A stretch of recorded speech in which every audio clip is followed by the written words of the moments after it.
This train would normally carry passengers, but with the railway shut to visitors, it's moving tons of trackside rubbish.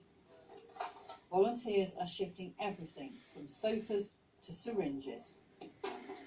Observationally, terrible, but it's dangerous to the trains as well. It's honestly disgusting. It's not nice, it's not a pleasant job at all. You wouldn't do it yourself at home.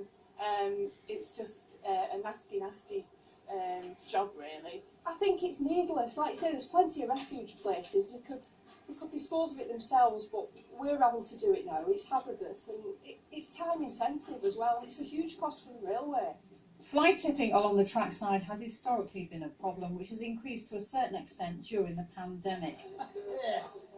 The East Lancashire Railway has used the latest lockdown to assess the problem. We're having to use our volunteers to climb up embankments, which is often covered in brambles and weeds, to get to the fly tipping at the top. We've got to move it because there's a danger to trains. If any of it falls down, especially some of the big items, then there's always a risk it can fall onto a member of staff.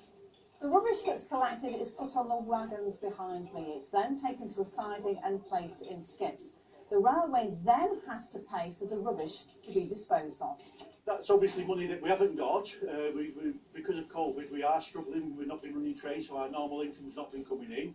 And this is money that we don't want to spend. I anticipate to move the line-side rubbish will cost us in excess of £40,000. Fly tippers could find themselves in the small claims court as the East Lancashire Railway looks to recover the costs of the clean-up. It makes me dismayed and disappointed. I think we need to have a bit more education of our neighbours. We want to live in harmony with the neighbours. Well, it's got to be done. Usually I'm here every weekend to do the nice parts, but it's got to be done.